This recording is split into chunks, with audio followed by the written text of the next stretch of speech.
It's 6 p.m. We'll call a special call meeting of Westmoreland City Council to order.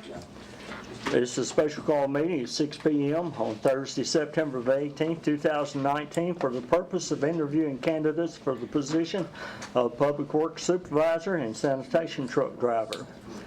The meeting will take place at 6 p.m. Will be followed at 7 p.m. or very closely by with the regular scheduled meeting of the City Council and the meetings in the community room at 5300 Austin P. Highway. City of Westmoreland is an equal opportunity provider and employer. With that being said, I'd like to welcome everyone here tonight. Thank you for coming out. Thank you for our candidates for being here. I was going to start with the sanitation truck driver, but he has not arrived. Can I say something before we get started? I'd prefer to just go ahead with the interviews.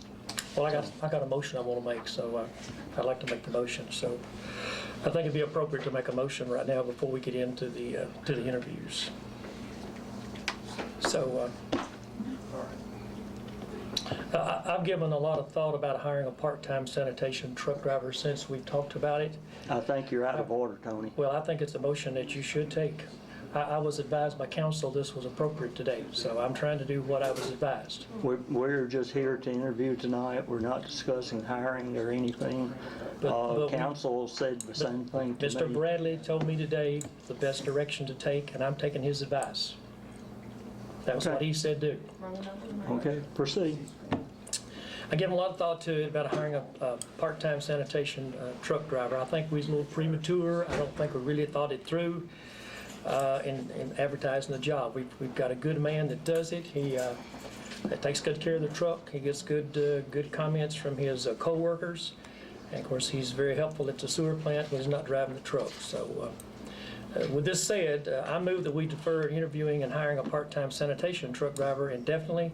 This will save the taxpayers money, so I'm putting that in the form of a motion that we defer this indefinitely.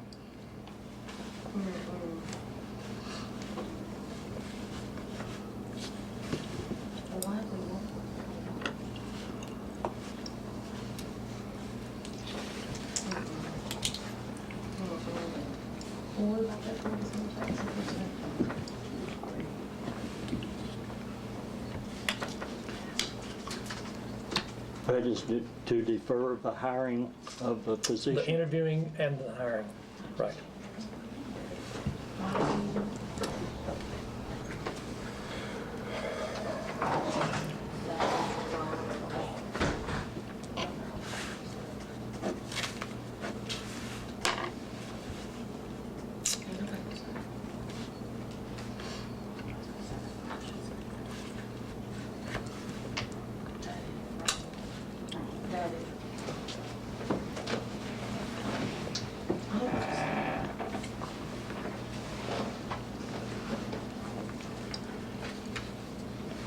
Okay, the council members have heard the motion. Do I hear a second for that?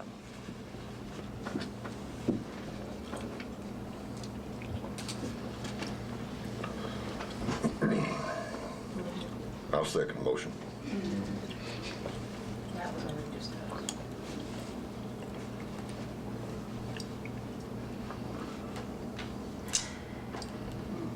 Okay, we have a motion to defer the interviewing and hiring of the position of part-time sanitation truck driver by Alderman Bennell, and seconded by Alderman Leaf. It's open for discussion.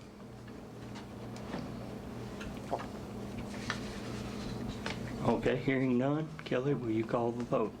Lee, Yes. Wilkerson, No. Carter, Yes. Brown, Yes. Bennell. Yes. The motion carries 4-1 with Ms. Wilkerson voting no.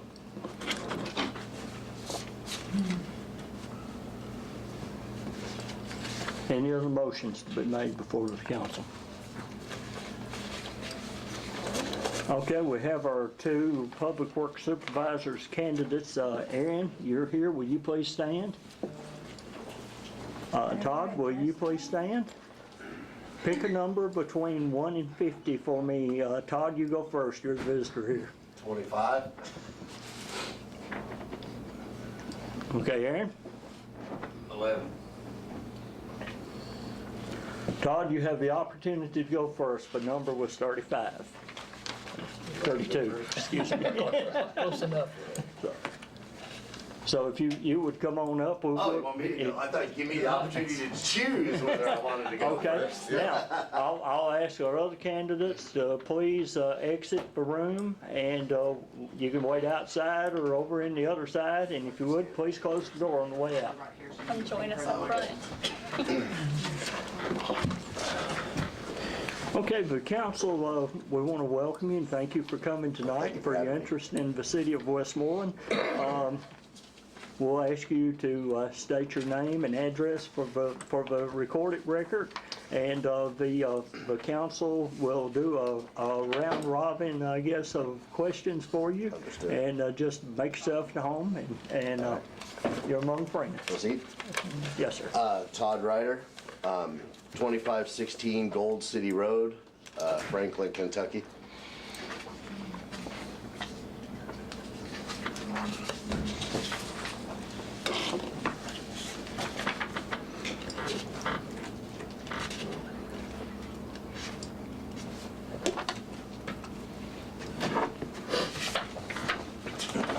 Okay, it looks like we'll have about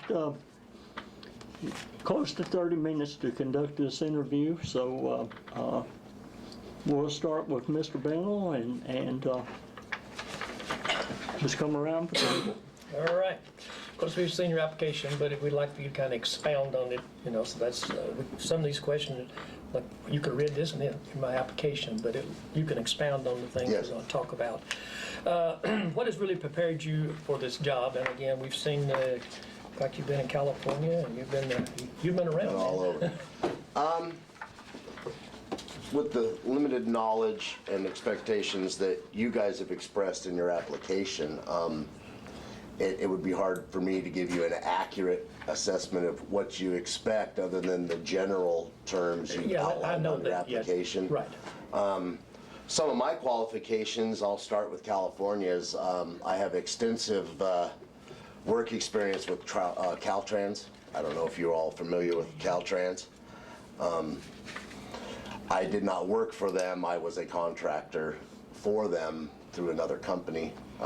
We did seismic retrofitting.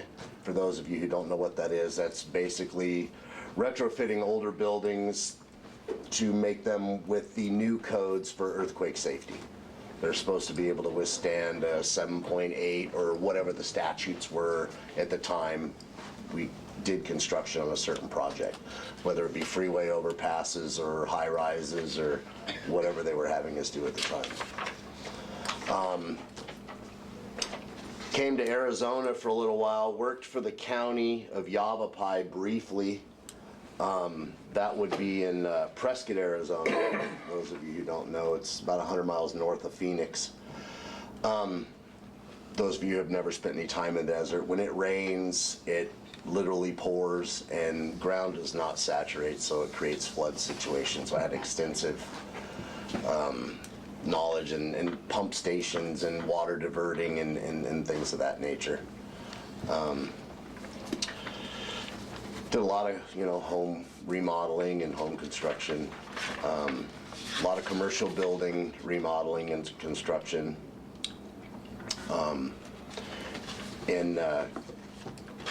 The predominance of my career was with Santa Ana College.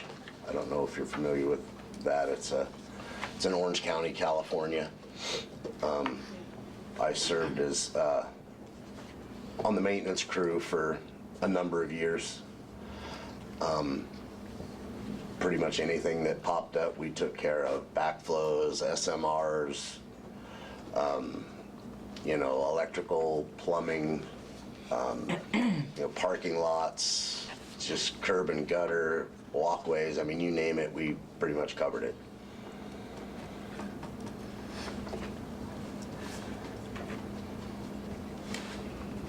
Did you answer your question? Yeah, your last one here, the Granville, did you touch on that? I didn't touch on that. That was a small company for a developer. It was about 3,600 homes, a planned community, if you will. Just pretty much anything that would pop up in a neighborhood, that we would have to take care of. We didn't necessarily work on the homes. That was up to the homeowners. But anything pertaining to irrigation, drainage, streets, curb and gutter, walkways, clubhouses, swimming pools. Okay. That's why I obtained my CPO license, which is Certified Pool Operator, for those of you who don't know. So how many people did you supervise? There were 4 there in the community there. Okay, all right, thanks. Arizona's still kind of small. It really hasn't developed real big, especially up north. It's not like Phoenix, where it's a mini LA. Well, I want to fire a question at you. Yes, sir. You mentioned those jobs, and thank you for doing that. Thank you for being here tonight first. The roles that you had. Tell us about your leadership roles with those companies, and what you would take from those roles and apply it to this position, because this position is a supervisor position. Well, you're serving the public.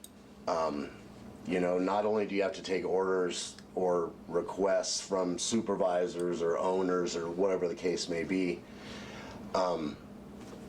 you have to be able to think on your feet and be able to appease the public. If you're on a job, say I'm fixing a pothole in the road and someone comes to me and I'm already there with the material and they point something else out, I would take care of them. Now, as far as roles, if it was in a timely manner, as far as roles go, and work, I designed a work order system. That it was more of a first come, first served basis. Say, for example, a homeowner on a street, again, had a pothole coming out of his or her driveway. They would fill out a work order, and if they were first, it would get first. If it was second, then it would get second, so on and so forth. If I wasn't able to do it because of time constraints or budgetary reasons, someone would then notify them as to the reason why or why not it could not be addressed in a timely manner. Okay. Thank you. Again, thank you for Good coming. evening, yes. What steps would you take to make sure you, as a supervisor, and your employees followed the city's policy and procedure manual? Well, I haven't had a chance to look at this particular city's procedure manual, but if it's like any other city, first and foremost, there's safety guidelines before any work. Or personally, what I do, to answer your question directly and in a nutshell, is before we even leave the yard, we do a safety check on our equipment. That's first and foremost. We make sure our equipment's operating properly, lights, tires are safe, so on and so forth. Then we proceed to the job and do it in a timely and safe manner. I hope that answers Okay. some of that question. My question kind of comes off of Councilman Brown. What is your supervisory style? Like, are you very hands-on? Are you can you give me an idea of what? Again, being brutally honest, No, this whole thing I'm not really accustomed to. I'm the guy in the trenches. I get that. Just because I'm wearing the badge, it doesn't mean I'm any better. I don't Okay. mind picking up a shovel. Personally, I prefer picking up a shovel versus talking in front of you all. You're answering my question there. That's just the way I operate. Just because I may be labeled a boss doesn't mean I'm any better than the guy that's making $7 an hour digging a ditch. I mean, I don't care. It doesn't matter. Right. Okay. So in other words, you're hands-on. Very much so. I'm not the type of guy to sit in the truck can I add a little piece to can you delegate? How do you feel with the delegation piece to that? Delegation doesn't bother me. I'm just a tool. for what the city needs. I mean, it's not like I'm personally wanting this done. It's, you know, it's from you all, it's from the city, it's from the residents, you know, it's what needs to be done. I'm just a tool. Thank you. There again, thank you for coming. You being the supervisor, there'll probably be times that, and we have a great team of public workers, a great team. But there might come a time there they might be get down and out. So how could you keep them motivated as a team? Well, I think someone kicking someone when they're down really isn't productive. I think it's more counterproductive. Look, people are going to have bad days. People are going to have good days. People are going to have productive days. People are going to have off days. People are going to call in sick. People are going to be in early. You just got to learn to roll with the punches. Sometimes you got to do a day and a half's worth of work in a day and pick up some slack for some other people, because the bottom line is it's a team. There's not one guy other than the supervisor that's, you know, that's going to take the heat. Good.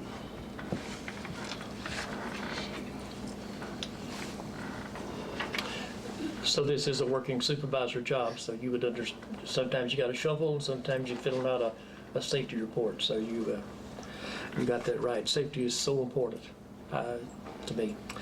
David got my question, and I've got to figure out another one here, I guess. How well do you take criticism? Well, I mean, kind of comes with the territory. I'm not saying I'm on top, but when you're close to the top, or someone that someone looks to get direction from, you're always going to have a target on you, whether it's, you know, from the mayor or from a homeowner or from a coworker. We've noticed that being on the council also. Can't make everyone happy. Kind of a spin-off. I think you've already said this pretty much. You got a team here that's been working this for some time, so you would be on a learning curve for sure. So you consider you a team player, I think, more than a... Well, let me just make something straight to everyone in the room as well. I'm not here to make a name for myself. I'm not here to change the world. I'm not here to disrupt the lives of the guys that have been doing this job for years. Right. Prior to me coming into, I'm the new guy. I have to learn the way they work. What works best for the city, what works best for everybody, not what works best for me. I have to fit in with these guys. They don't have to fit in with me. That's the common misconception. Leaders come in here and they stomp their foot and it's my way or the highway, and that's not the way it works. And no offense, but especially in a small town. You just don't come in here, I'm an outsider. I just don't come in here, it's not gonna work if I start flapping my wings and I'm the boss. That's a great answer. What you said was a great answer. I've got a few years under my belt. This isn't my first rodeo. I've made mistakes, I've learned from them. I bet.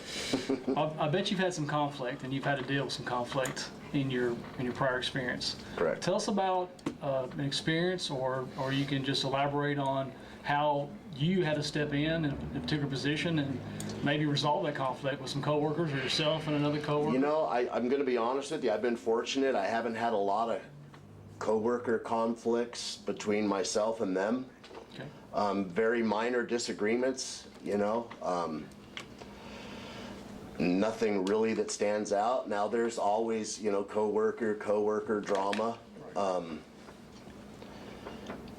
You know, you just kind of have to listen to both sides. Sometimes you got to separate them. You know, sometimes maybe one guy's going to stay back and clean the trucks or the tractor in the yard while the rest of us are out in the neighborhoods to diffuse a potential conflict. I mean, I'm not into really throwing the hammer down and, you know, never had to fire a guy. I mean, I've always just given the guys the respect they deserve, and they've always done everything I've asked them to do, or it's been relayed through me to get done. I'm gonna be honest, I really haven't had a lot. I'm real easy to get along with. I'm easygoing. You know, it's just there's times where, you know, like I said, most of my career has been in cities, states, municipalities that I understand that nothing gets done right away. There's a lot of red tape a lot of the times. It's hurry up and wait, and you know, no fault of anyone's really. It's, you know, sometimes 4 or 5 guys as a collective, or people as a collective group, have to make decisions. It's not just one guy making a decision, so things don't happen right away. Yeah. Yeah, I like what you said, listen to both sides. I think that's an important part of conflict resolution. Thank you. I've had all the training. Thanks. I think in all the questions, you've pretty well answered what I'm going to ask you, but I'm going to ask anyway. You've stated very good qualities of hands-on working with the team, but what personal qualities, what within yourself would make you a good public works supervisor? Well, these people in the audience may not get this, but I know you all will. Being in a public position isn't real easy. Everyone thinks can. it's easy, but it's really not.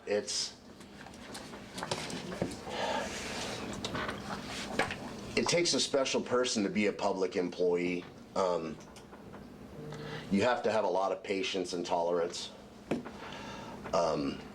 It's not like working on the outside world at a factory or at a Lowe's or something like that, where, you know, you have a set of rules and that's what's done, like it or leave. You know, unfortunately, states and government employees, you get some bad apples. You know, you can't just throw them out the door. You've got to deal with it. So I hope that answers your question. I kind of sidestepped you a little bit. Yeah, because it's kind of looking for your qualities to make Well, a good supervisor. that's it. I've been in this career for so long that I know how to deal with the ups and the downs, the sudden change in direction. Okay. You know, just because the direction was, you know, I need to do this now, tomorrow morning I may come in and the mayor or someone has decided we got to get this done right away. So you got to have a lot of flexibility being a public employee. Okay, very good. We've talked a lot about your qualities and your traits. This is kind of you know, you live in Franklin, Kentucky. Yes, ma'am. So if we have your, you know, you'll be on call if we have a city emergency and we need you here. 24/7. How I quickly understand. can you get here? Well, according to GPS, it says 39 minutes, but I made it in 27 today, so. The officer left, so you're okay. And I didn't speed. I mean, you know, we have lots of things that you would have to come No, I quickly be understand. called. So I just wondered how. You'd be quickly- surprised how many things can be diffused with a phone call, though. I understand that. I do. So Tony said I stole his question, then Tony turned around and stole Stole my your other one. question. So, Turn about. but I'm good with all your answers, so I have no more questions for you. No more? No more, not for me. Do you have any questions for us, Yeah. Todd? No, I mean, I've had, you know, just to reiterate a few more of my schooling, Please. I've had quite an extensive amount of OSHA training, really extensive amount of hazmat training. California was big on that. I think I spent more time in classes than I did on the job. We had a lot of earthquake preparedness drills, which really doesn't affect you all out here, but it runs along the lines of, you know, severe weather, tornadoes, things of that nature. We had a few classes with flooding, which, as you can well imagine, doesn't happen out a lot in the big city in California, but every once in a while it did. Other than that, that's really all I have to add if you all don't have any more questions. So have you had much dealings with like water lines, sewer lines, and all More the than you want to components? know. Huh? More than you want to know. Okay. Sewer lines not so much, but whether it's water or sewer, it's a line, and Right. It's all relatively the And same. you mentioned surface drainage. You've had a lot of experience with that, surface drainage, just runoff of rainfall? More waterways, tributaries, things of that nature, culverts, that kind of stuff, yeah. Lot of pump station stuff. Okay. It's basically a diesel engine with a trash pump. At the end of it, before a big storm, you gotta send people out and collect the trash and monitor them every once in a while. We had a lot of people that wouldn't do that at my old job. And I don't know if you watch the news or national news, but Phoenix would get flooded quite often because guys would decide to go hide rather than do their job. Oh, okay, that's the reason. Yeah. What's a CPO license? Certified pool operator. Basically, I'm a water chemist, but don't tell anybody. A couple of things, it's not really You required. need that. I will.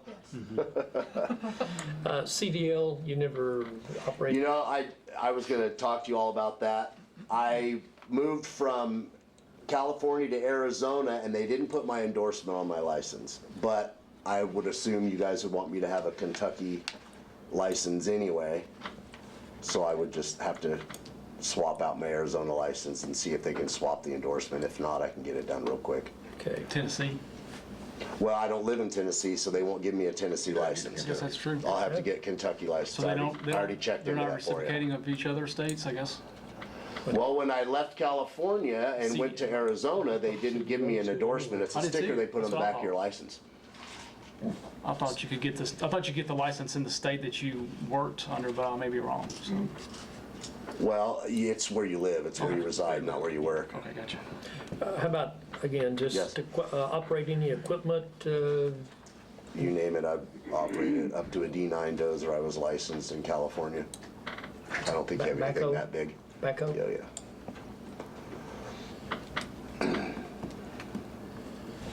Okay. Backhoes, dump trucks. You name it on the hand tools. I started digging ditches when I was 15, so.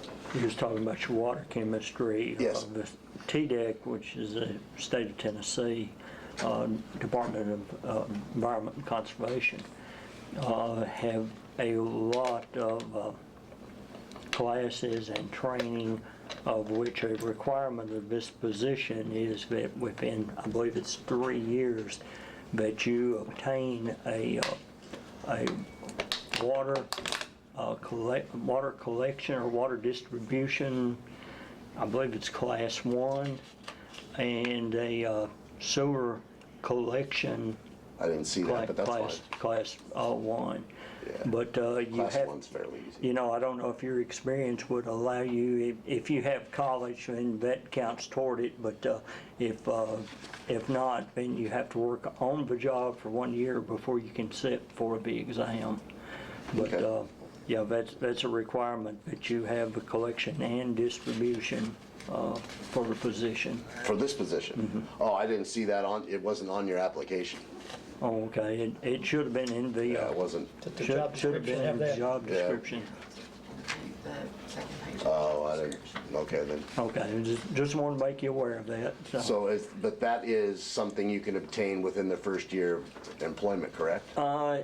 If they use your college, if you have college, they can use that toward it. They would use some of your previous, you said you put in water lines and things, you Yeah. may could do like a transition to Tennessee to use that. But basically, if you're on the job here for 1 year, then you can sit for the exam.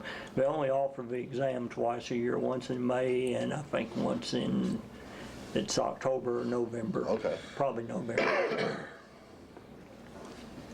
And they have lots of training classes, but when you said you were CPO, water certification, there's a lot to it, the halocitic acids and all the different things that Yeah. the balances that you have to go through. pH balance and. I can't even begin to get into all the terms of Yeah, it. it's acid and all that stuff, yeah, it's Yeah. pretty extensive.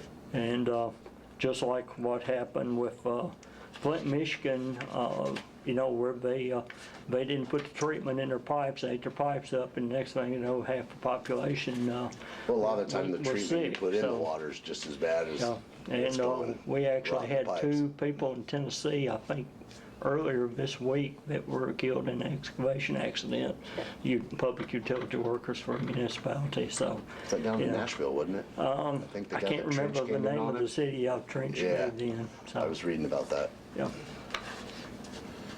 Gotta have your trenches shored up. Very good. Other questions? Mr. Ryder, thank you so very much. Thank you all. and we Appreciate it. will Have a good be in evening. touch.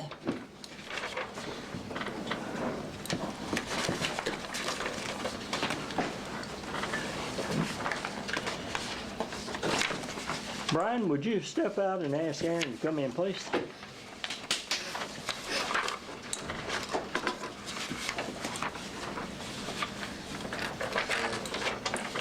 I got y'all's questions sorted now. No, we like a little drama. Yeah. We'll let him go first this time. You'll probably get another one of his. Oh, you go ahead and go first, Donnie. If you would, state your, Jim too. state your name and address for the, for record. My name's Aaron Sizemore. My address is 1795 Herschel Lyles Road, Westmoreland, Tennessee.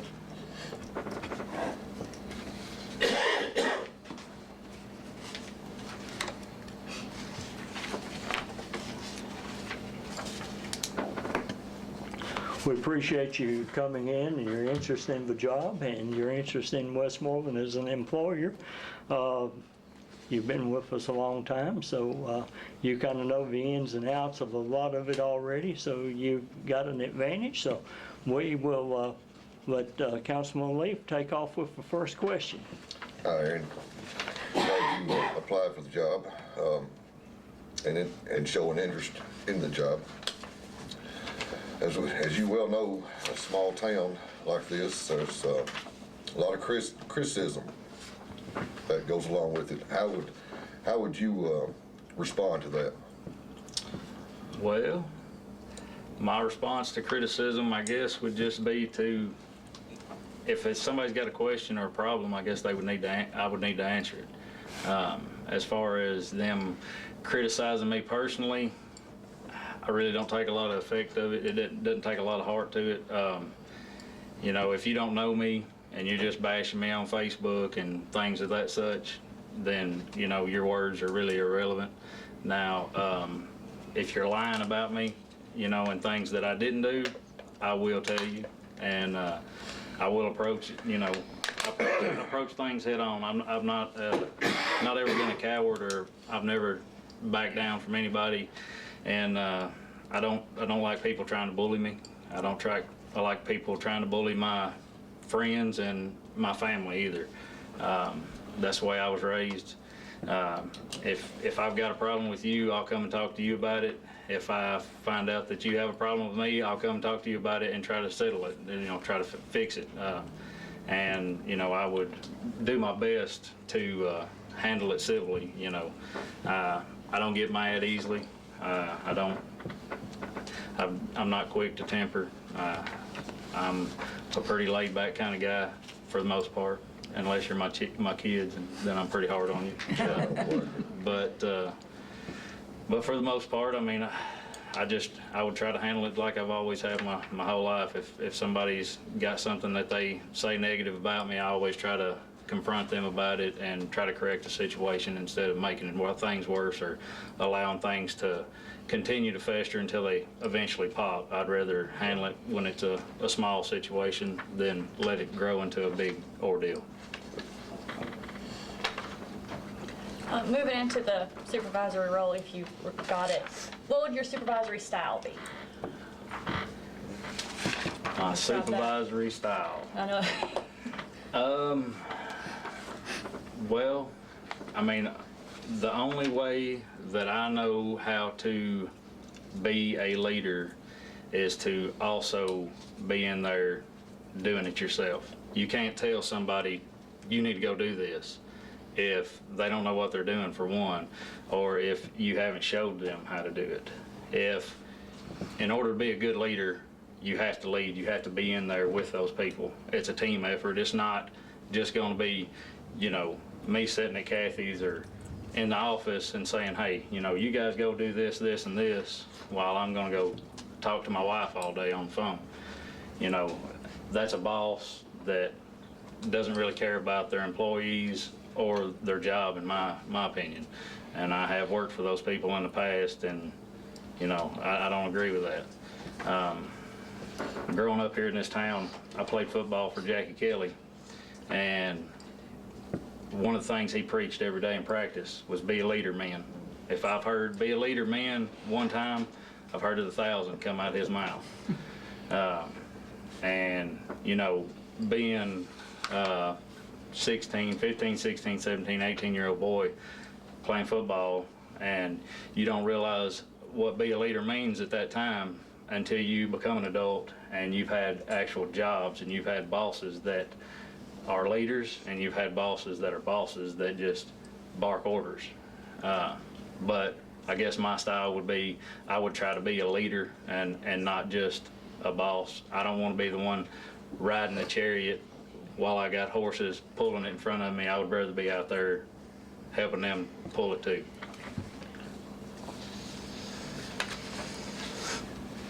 Again, thank you for applying for this position, and of course you've talked about some of your qualities as a leader, but what do you think you as a personally would make you a good public works supervisor? Me personally? Well,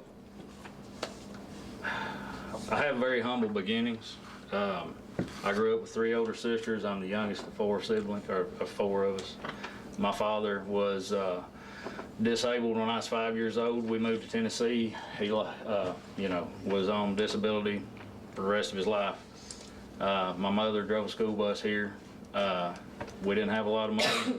All I ever knew was to work and to take care of my family. And in doing that, you know, I grew up with values of you work hard and you reap the rewards of what you work for. I grew up in church. I currently attend New Hope. I've taught the men's ministry there for the past couple years. I played football here. You know, I know what leadership is about. I belong to Mason's Lodge, and I've been a leader in that. I've been the leader of the lodge there for 2 years in a row. In the past, I've also, you know, in my previous employment, I was a team leader. I applied for a job, and I think I was 20. I was pretty close to just out of high school, and I applied for the team leader position there. And during my interviews, you know, they hit me with some pretty hard questions that I didn't really know how to answer at that time. And, you know, they had already had in mind who they wanted, and which I understood that because the guy had a lot more experience than me. And, you know, after all the interviews were over and they came and talked to me, they said, you know, you did a really good job. The reason why you didn't get the job was because you're younger than this gentleman and he has more experience. And I said, well, I understand that. They said, well, we'd like to offer you a job as being his backup. So I took that, I accepted that. They trained me to be the team leader there. Well, about 6 months into it, the guy fell ill, and then I pretty much had to be the team leader. So I took over the team leader position for about 2.5 years. Well, then they started cutting parts of the plant out, moving it to Mexico. So I had to change because that part of the plant actually got moved to Mexico first. So then I went to a different job as a weld line operator, which paid the same as what I was making as a team leader. So I do have some leadership skills. I know some people think, you know, I'm only 35, which I still consider myself young, even though my kids don't think that. But, you know, I really feel like I do know what it takes to be a leadership, in a leadership role. As far as myself,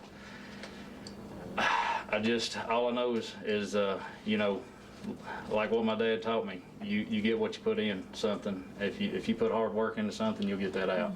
If you put hard work into people, your fellow employees, if you help them and guide them along, if they don't know how to do something and you help guide them in that situation, I think that you'll come out with good results in the end.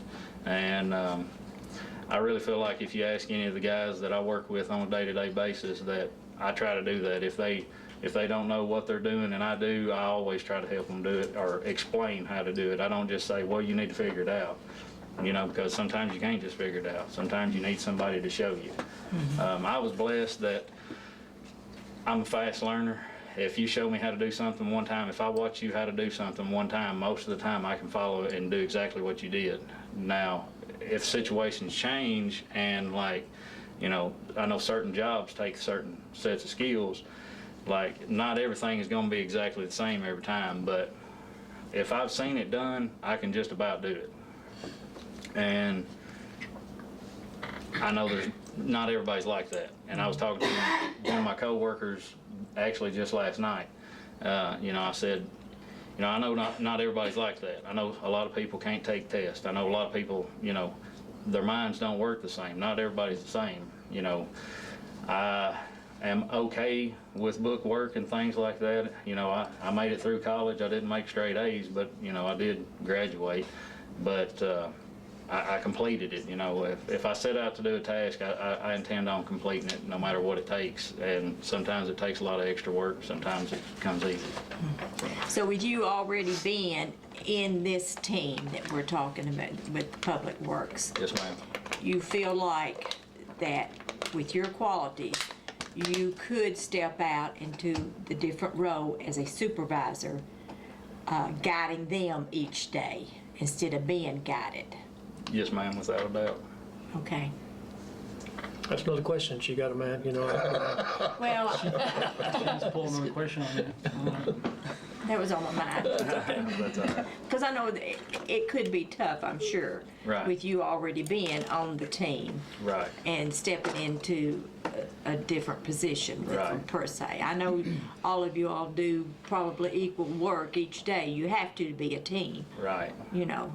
But there is times on certain instances that you would have to supervise and say, you got to do this and do that. Right. Correct. Yes, and going back to, 19, 20 months ago when Adam was terminated here, that was a drastic change. At least we were kind of prepared for the change that's happening right now.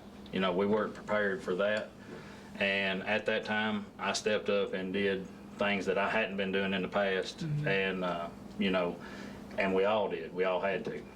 And we made things work. You did an excellent job, too. And I think that's the only way that you will overcome adversity is to all come together as one and not just, you can't be separated. And I feel like, I'm up for any type of challenge that comes up. When I get called out in the middle of the night, when it's pouring down rain, trees in the road, or, somebody's having sewer trouble, or we got a water line broke, I've never once said, no, I'm not, I can't make it, I've always got up and came in, and just like all the rest of the guys, and, when we get there, we assess the situation, and we take care of the problem at hand, and I feel like that, there wouldn't be any issues with me stepping up into a supervisor role between me and the other guys, or just for me personally. Okay, thank you. Now, I'm finished. Aaron, thanks again for coming out. We appreciate you being here and answering these questions for us. In any organization, there's always going to be conflict between people. And as a supervisor, sometimes you have to step in and try to resolve that conflict. Speak to us for a moment just about a particular experience that you may have had that you could recall on, that where you had to step in your current role or any prior roles that you want to mention, where you had to try to resolve the conflict and amend the relationship, because we know that when people are out there in the field working and they have a conflict, that work sometimes doesn't get done because the conflict gets in the way. And you can, if you don't have an experience, you can speak to what you may believe that you could do in this role and how you could fix that.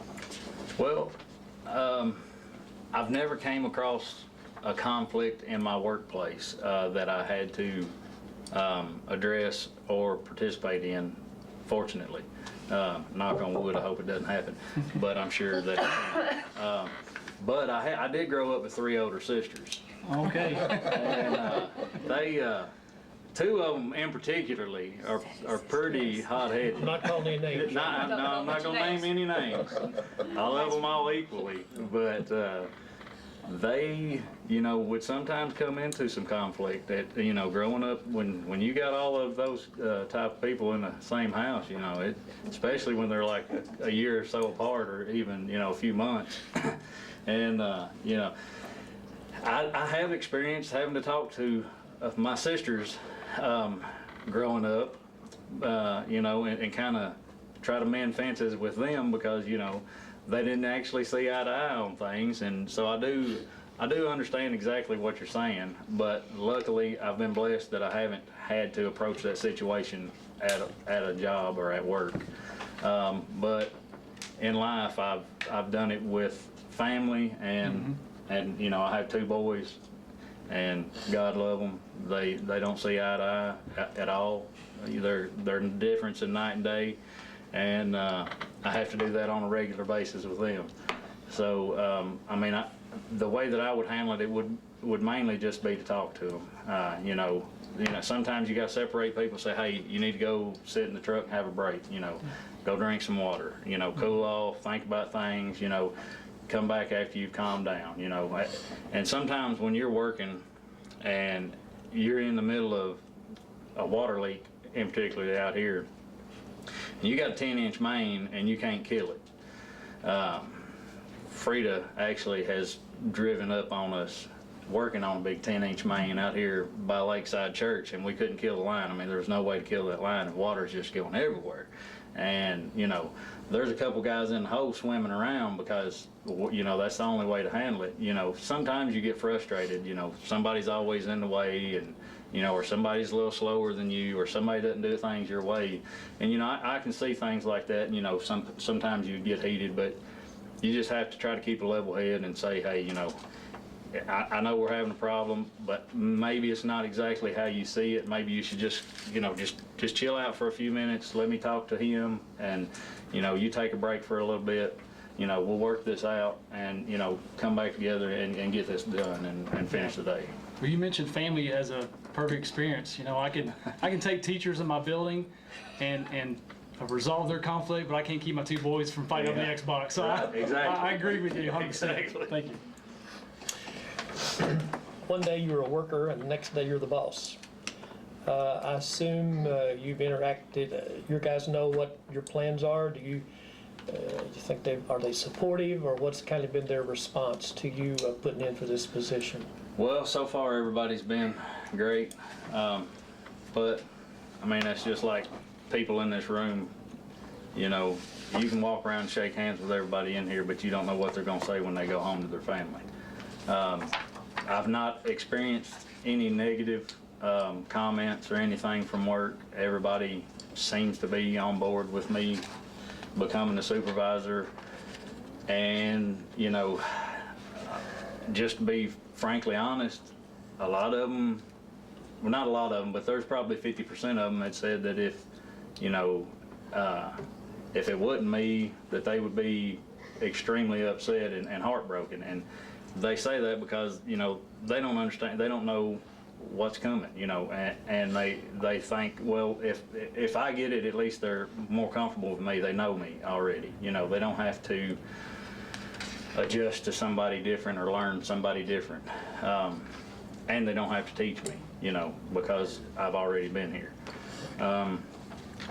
But you all have a decision to make, not just based on me being here, but you also have to base it on qualifications other than just me, having this job prior to today, and I feel like out of the bottom of my heart, I would love to have this job because I care for the people that I work with, and I would not want to see any of them leave. But I completely understand if I don't get it, if the other gentleman is more qualified than me, you know, you have a job to do just as well as I do. You know, it'll put a bad taste in my mouth maybe, you know, but, you know, it's just part of life. You don't always get what you want. But I've not heard anything from my fellow employees that they would have any problems with me becoming the supervisor. Thank you. Yes, sir.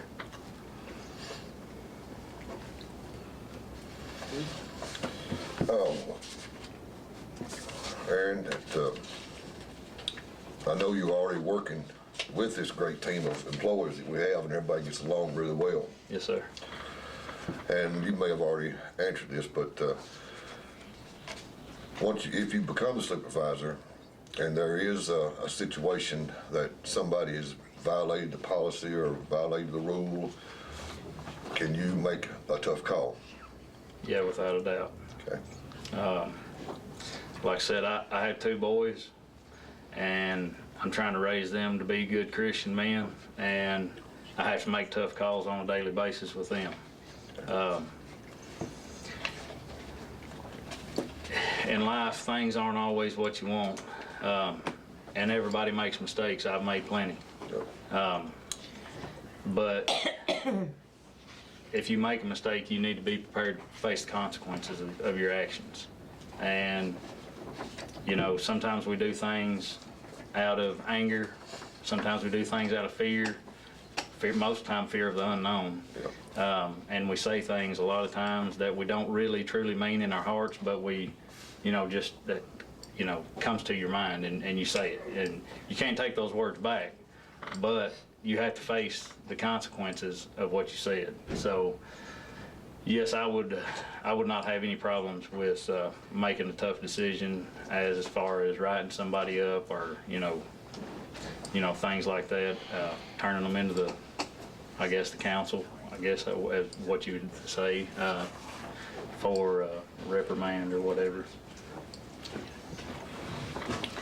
My question doesn't quite hit more applied to him, but I'm gonna ask you. I know you live in Westmoreland, so I mean, I'm sure when we have emergencies now, you're called out, or if you're on call, you come out. How quickly could you be here, be wherever you need to be?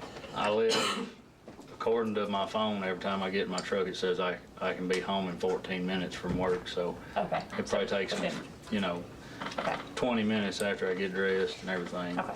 So you could be ready pretty quick to Yes, meet ma'am. whatever we need you to do. Yes. Well, basically, my other question's already been answered by the different ones, but you already have a lot of our certifications that we're looking for, but there's 2 or 3 maybe that you do need to obtain. You have no problem going for those certifications and No, ma'am. I feel like the more you know, the better prepared you are to face whatever challenges lay ahead. And I believe if you're not educated in the field that you're working in, then you're going to make more mistakes than you need to make. So I would actually, really, myself, I would like to take more classes than just what are on that list. You know, even as far as management skills and things like that, because I feel like the better you prepare yourself, the better the outcome will be at the end of the day. That's just like reading my Bible. I read my Bible every morning before I come to work, and that prepares me for the day, and it's also preparing me for the end of my day, my end day. And I think that falls into education. I mean, I don't think you can ever have too much education. okay, thank you. I was going to ask about safety checks and things of that nature. You do that on a day-to-day basis, I'm sure now in your current role. I mean, do you see that in a supervisory role? Do you have to take that approach at a different angle, or what do you think? I think as a supervisor, you would have more responsibility for that type of checklist, I guess. You would have to, you know, because it's not just you know, right now, it's just, if I get on a piece of equipment or whatever, it's just me that I worry about. Right. You know, if I take the role of supervisor, it's not just me, it's me and the other 7 guys that I work with. Right. And I would feel liable for them if the equipment weren't up to par and things of that nature. Yeah. Thank you. Good answer. I don't have any more questions. You've answered anything I need to ask. Do you have questions of us? No, man. I like my job. I like working here. You know, as a small town, I know that we're not all going to get along. It's not really a question. I guess it's more of a statement. But like I said at the very beginning, I'm pretty laid back and I'm soft spoken, but I'm by no means a coward. I don't lay down and I don't back up from anybody, and that includes y'all. If my guys have a problem and it's not getting taken care of, I will stand up to bat for them, because I feel like I would be their voice for them, you know. And I can't do that from home. I would have to do that here. So, you know, I think highly of all y'all. I know y'all got a lot on your plate. And I mean, I'm not gonna call you every day, and I'm not gonna kiss up to you if I get the job. I don't care what you do in your personal life is your personal life. I mean, and I don't mean that in a bad way, but I don't want anybody in this room, y'all and the audience all together, to think that I'm going to be calling the mayor every 5 minutes and talking to him because I need something, and I think if I kiss up to him, I'm going to get it. Or, you know, or all of y'all. I'm not that type of person. If I need something, I will, you know, approach the council and the mayor, all with the facts of what I need and why I need it, and, you know, what it's going to cost to get it. And I think that's the only way that things are going to work, is to be open and upfront with everybody. Very good. Yeah. Appreciate Thank it. you very much. Thank you. Thank you. Thank you. Appreciate it. I stay in here now, right? You can. Help sit by your sister. Okay. We'll adjourn for a short recess and pick up the regular meeting in just a few minutes when Kelly gets back. We're doing all her stuff.